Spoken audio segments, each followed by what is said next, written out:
Hello to you on this fine Friday. I'm Dan Bardell. I'm with AVFC Statto, and it's time for the Stat Pack as Aston Villa take on Crystal Palace at Villa Park on a stupid time, Sunday, 7 p.m. This show is sponsored by Match Bingo, and you can download the app by heading to 1874.io/Match Bingo. You can buy 4 bingo cards, they're £2 each, and you get one free. Get a bingo card around all the football at the weekend and give yourself a chance of winning some money between £25 and £250. I think sometimes it's more as well. I've won a few times myself. It's a very, very handy app. And if you want to support the channel and support the work we're doing, if you could just sign up to Match Bingo, that would be really, really appreciated. AVFC Statto, how are you? Good. Yeah, good. Even though Villa haven't scored yet. Yeah, that's a terrible stat. Terrible stat to start. You're full of stats, aren't you? I'll just speak to you and you'll just throw me a stat. That's what you've just done there, just any kind of stat. The only team in the 92 not to score a goal in all competitions. Is that true? That's terrible. True, yeah. So that's us. That's the team we support. But apart from that, yeah, all good. All good. Yeah, and that's not in the 5 stats that you've picked out, is it? Bonus stat already. Yeah, there's going to be bonus stats throughout the show as well. I texted AVFC Statto yesterday asking him a question, and I knew the result of the question was going to be bad. I'd gone to ChatGPT first, and they couldn't answer it for me, but Statto came back and answered me straight away. We'll talk about it later on in the show. It is a horrifying stat that I knew was going to be bad, but it's actually worse than I thought it was. So let's get into the 5 that AVFC Statto has picked out today then. First one we've got is that Aston Villa are unbeaten in their last 8 Premier League home games against Crystal Palace, winning 5 and drawing 3. That's a nice positive stat to start off, isn't it, Statto? It's surprising as well, right? Because whenever you mention Crystal Palace against Villa, everyone's panic. We don't do well against Palace, but at home in the Premier League, we do all right. Which is a nice. Palace only have 1 win in the Premier League era at Villa Park. Do they? Yep. Oh, I remember it. I've pulled it back. I've got it. Oh, go on. Dwight Gale, curler, last minute 1-0. 2013 was that? Lambert, yeah. Yeah. Yeah, I remember it. We've only got 2 wins away against them. So it's the home team that normally dominates this one in the Premier League. So Villa are unbeaten in their last 7, winning 5, drawing 2. So that's pretty impressive. Sorry, last 8, sorry. I was going to say, you just said 7, and on the screen it's saying 8. Come on, Statto. Winning 5, drawing 3. Yeah. And the one loss came in 2013. We were unbeaten before that as well. Palace were not a common fixture in the Premier League at the start. Played them in 92, the first season. 94, and then a big gap between 94 and 98, and then 98 and 2004, and then 2004 and 2013. So Palace were out of the Premier League for a while. But yeah, since 2015 at home, unbeaten. Yeah, so Selhurst Park and Wembley, forget about it. But Villa Park, good record, probably gets overlooked a little bit when we do talk about Crystal Palace. But I just think it's because the away record is so bad, and usually they terrorise us as well. Like the last few times, I don't think it's even been just like Crystal Palace have won. They've absolutely terrorised us. I think that's where that kind of feeling around them comes, do you reckon? Yeah, I mean, you said Wembley and Selhurst Park. You can also add Villa Park in the League Cup in that as well, because they're knocked us out of the league last year as well. But yeah, there's a big fear around Palace, but that is normally the away games where they absolutely smash us. Right, so one of those was the 5-0 when we'd already qualified for the. Is it the Conference League or is it the Champions League? It was the Champions League. Yeah. So yeah, that's a bit of an outlier in there. It skews it a bit, but. You say that, but then we did lose 4-1 at Selhurst Park last season when there was stuff on the line. There's not too much difference between a 5-0 and a 4-1. The 4-1 in a lot of ways was arguably worse. That's true. Yeah. That's true. Yeah, it's not good. But we're at home in the Premier League, so there's some positivity to take there. Okay, well, the audience is thirsty for the next stats, I'm sure. I think they get progressively worse as we go through. Again, this is quite a nice positive, and they're going to have to get used to this kind of stat, Crystal Palace. Crystal Palace have won just 1 of their last 16 Premier League games that Eberechi Eze has not been involved in. And of course, he can no longer be involved in Crystal Palace games unless he's playing against them for Arsenal. We'll come on to some of the front players, but just generally the Crystal Palace front 3 that has played over the last year or two. They just all love playing against Villa, so it's a good thing that Eze's not there anymore. Yeah, they look like a completely different team without him. It'll be interesting to see how they cope with him was without him on Sunday. I watched them last night in the Conference League. They looked pretty shoddy last night, drawing 0-0. So we expect a different Palace to turn up on Sunday. But yeah, without Eze, not good. Their record without him, like you said, in that run is they've 1-1, drawn 9, lost. 1-1, drawn 6, lost 9. With the only win coming against Burnley in February 2024. And they've won none of the last 5 Premier League games without Eze in the team. So completely different team without Eze. It'll be interesting to see how he goes. Yeah, I mean, he won't play every week, obviously, at Arsenal. Might play this weekend, though, because they've got a couple of players out. Let's move on to the third stat then. We've got, since the start of the 21-22 season, Crystal Palace pair Jean-Philippe Mateta and Ismaïla Sarr have more goal involvements against Aston Villa in all competitions than any other player. Now, I've referenced it just then when we were talking about Eze. Villa are a favourite opposition of Mateta and Ismaïla Sarr. I remember before Mateta was the striker that he's become over the last couple of years. He still always caused us problems and scored against us when he used to get like 3 goals a season. One would be against Villa, but now he's a different beast, and him and Sarr just love playing against Aston Villa Football Club, don't they? Yeah, so this is a bonus one. I wasn't even going to include this, but so Mateta has scored 5 Premier League goals for Palace in 7 appearances against Villa. He scored 5 goals from 11 shots. Really, that's a good record, isn't it? It's a great record. So so Mateta's got a really good record. And obviously Sarr as well. They both got 9 goal involvements against Villa in all competitions. That is tied with Mo Salah as well. I'll say that. Mateta averages a goal involvement every 67 minutes.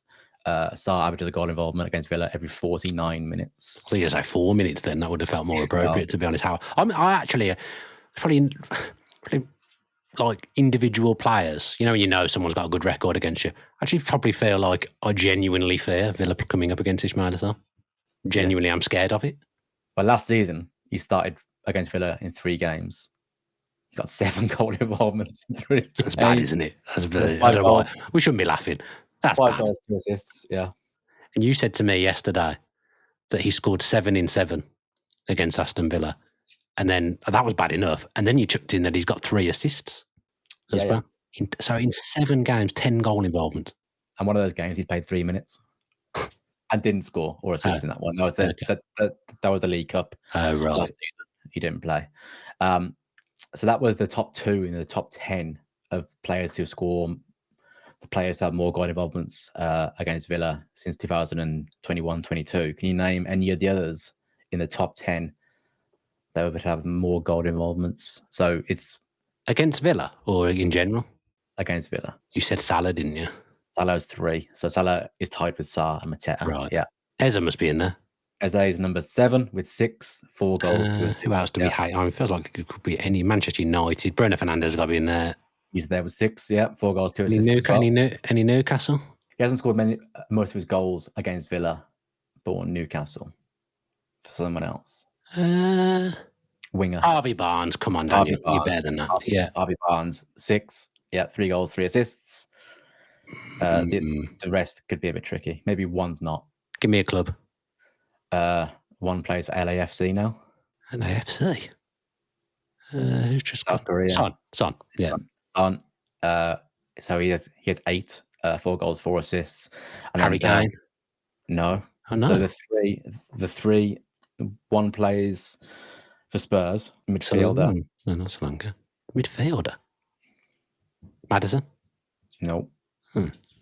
I don't know. Kulusevski, 5. I'm surprised he doesn't strike me. He's not struck me as a bogey player. So that's not stood out to me. Emmanuel Dennis, Watford. Watford. I remember that game. I remember him scoring a few goals at an away game when he scored. I think he might have even scored 2. Oh no, maybe it was 1. And then he scored the winner against Gerrard, didn't he? Emmanuel, and he scored against Forest for us. He played about 12 games for Forest, and he still managed to score against us. Well, the remaining one, number 8, scored. He scored 5 goals against Villa in 2 games. 5 goals in 2. Who does he play for? Olympiacos. Oh, I don't know his name. The striker there. Al-Kabi. He looked like the best striker in the world. He looked like prime R9. We made a few strange strikers look like prime R9. We made Adam Idar at Celtic look like prime R9 as well, didn't we, at Villa Park last year? Oh dear, there's some horrible mathematics and statistics in there. I mean, Crystal Palace wouldn't surprise me if they sign Emmanuel Dennis just before 12 o'clock today, so he gets to join their front 3 and just fits in another player that loves scoring against us. That's probably the way it'll go. God, the Sarr stat is just.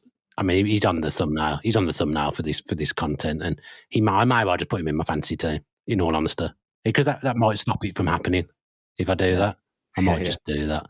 Let's look at the next stat then. Among current Premier League teams that Unai Emery has managed against 10 times in all competitions, only against Man City, Liverpool and Manchester United does Emery have a worse record against than he does against Crystal Palace. But to be fair though, like we've just said about the home record being okay. I mean, he hasn't lost to them at Villa Park apart from the Carabao Cup, has he? But yeah, Crystal Palace, Emery's been here for this is his third. No, I'm confused. How long Emery's been with us? Is his third full season with us, or is it his third season? No, it's his fourth kind of season in general, but his third full season. Palace have battered us a number of times, so actually that does make sense. Yeah, so he's never enjoyed playing against Palace, even as Arsenal manager. I was going to say, is Arsenal factored in as well? Yeah, so as Arsenal manager, in the 3 games he managed against Palace, he drew 2, lost 1, didn't beat them. And then in his first 2 games as Villa manager, he actually beat Crystal Palace, 2 wins. In the Premier League, however, since then, he's winless in his last 5, losing 4. There's a lot of combination of factors against Crystal Palace, I think. Like Glasner's obviously started well against us. The formation, we don't do well with the formation that they play. They've got players that seem to just absolutely love playing against us as well. I just feel like a combination of things come together to just Crystal Palace fills me with dread, even though, like you pointed out, the home record's actually okay. Just generally, Crystal Palace fill me with dread. The last stat that AVFC Statto has picked out is that Unai Emery is one of 3 managers that Oliver Glasner has managed against 5 times and never lost. Played 5, won 4, drawn 1. So that was what I just said about Glasner is true. Yeah, I was sort of umming and ahhing about putting this stat in there because I've now got to name the other 2 managers. And they both got German names, so here we go. So yeah, like he said, Oliver Glasner has managed against 3 managers 5+ times and never tasted defeat. The other 2 managers are Heimo Pfeifenberger. Oh yeah, no, know that, and Rene Wagner, who Glasner managed against in the Austrian league, mainly as manager of Lask. Unai Emery is the 3rd manager on this list, with Glasner holding a record of played 5, won 4, drawn 1. With 4 of those games coming last season, winning in the League Cup, FA Cup, and once in the Premier League, drawing 1 as well. I feel like you just made those names. You could have literally thrown any name at me and it'd be correct. I did this the other day with my stepson. I was driving him to football and he's obsessed with fishing. He was asking me loads of fish questions and I didn't know the answer to any of them. So for some reason, the old Charlton centre-back popped into my head, Mark Fish. And then I just started pretending that I knew loads about fishing and I was just naming fish off old Charlton Athletic players. So I was asking him if he knew what a Mendonca fish was, if he knew what a Rufus fish or a Konchesky fish was. And he was like, no, never heard of them. I was just throwing random Charlton Athletic players at him. What I will say is it was going to make up a name. I'd make it easier than Pfeifenberger. That's true. Now, Pfeifenberger does sound a little bit fake now that you've just. I mean, I'm probably butchering that. Yeah, I'm not pronouncing it right. Pfeifen Burger. That's how I would have said it. Yeah. Unai Emery got a good record against Oliver Glasner, obviously, and I think Palace. You mentioned earlier that we hate playing against them. I think they're our kryptonite. We don't do well against speed, power, big players. It's our kryptonite. So hopefully we have a plan to overcome that on Sunday. Stats are there to be broken, as we so often find out. AVFC Statto stats can be broken. I can't remember what your stats were last week, but I would imagine we were in no danger of breaking a stat last week against Brentford. If we were saying that Ollie Watkins always scores against Brentford last week, we did manage to break it in a negative way then. Yeah. I mean, I've got some bonus ones if you want some bonus stats. I'd love a bit of bonus. Throw some bonus at me. They're not very good. I'll tell you that, but I thought you meant is like they're poor stats to like they're not very interesting, but you mean they're not very good against Villa, don't you? They're not very good. So you're so negative, as everyone always says about you on social. You're so negative, Statter. Unai Emery is looking to avoid 4 consecutive league games without a goal for the first time since 2007. God. In La Liga, when his Almeria side did that. Okay. It's the only time in his league career that's happened. We'll score. We're going to score. We'll score on Sunday. We'll break that duck. God, we need a goal. Yeah, and then Villa have now gone 3 consecutive Premier League matches without a goal. It's the first time since July 2020 under Dean Smith, last going 4 in a row without scoring in March and April 2016, the year we went down. The only previous league season Villa have failed to score in their first 3 games was in 1997-98 under Brian Little, the year he left. I remember that year. God, that was terrible. We had an awful, so we got battered by a few teams as well at the start. But it all picked up towards the end because John Gregory came in and he was really good. Yeah, then we scored loads of goals, didn't we? Yeah. We might have to get there, you remember we were like 8 games without scoring under Paul Lambert?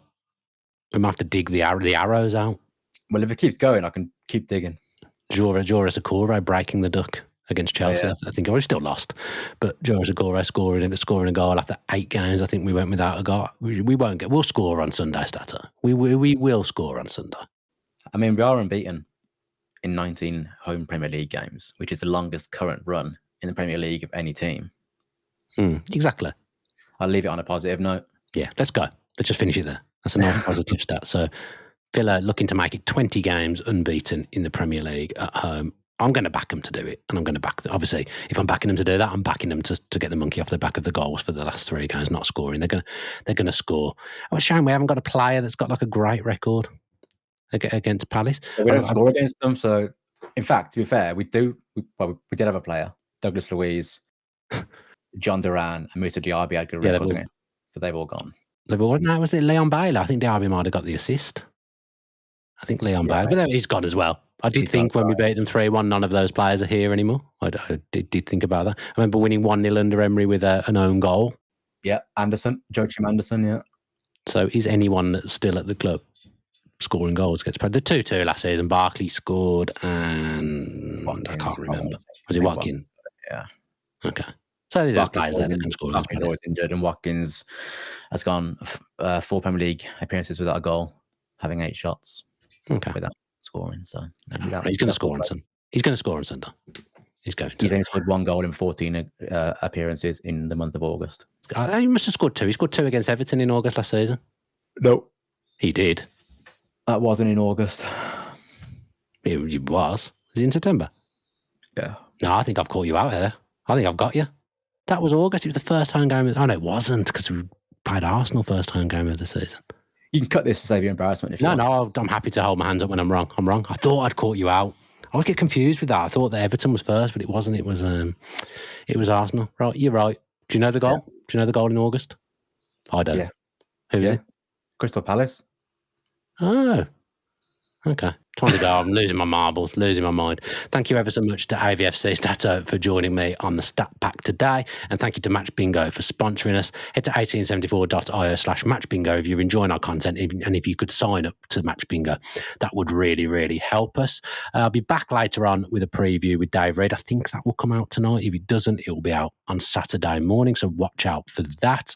If you've watched via YouTube, if you could subscribe to the channel with your post notifications on, that would be great. Give us a like, leave us a comment, and via audio, give us 5 stars, leave us a comment, or leave us a review on Apple Podcasts if you can. Did a podcast on my other channel, 1992, with Jonathan Wilson yesterday, previewing the Premier League. Well worth checking that out, because Jonathan Wilson is one of the best in the business, regardless of what you think of me. But I'm presuming if you're watching this that you don't mind me, because obviously I'm on this channel every day. So go and watch that on my other channel if you can as well. Check out foundersdesign.co.uk. You'll see the t-shirt behind me, the new one just got delivered fresh this morning, a tribute to Rotterdam in 1982. So check that out as well. And Statto, you'll be live streaming on Sunday? Yeah. Yeah, check out Statto's live stream on Sunday. I'm not doing it anymore. I'm thinking of bad jinx. Yeah, you're fine. You've done plenty that we've won, I'm sure. Outros are very much turning in now to just like a shop where I'm just trying to sell stuff and shift stuff and promote stuff, it feels like. So apologies for that. As I say, there'll be a bit more content out either tonight or tomorrow morning. So enjoy your Friday. And as ever, it's an Up the Villa from me and an Up the Villa from AVFC Statto. Up the Villa.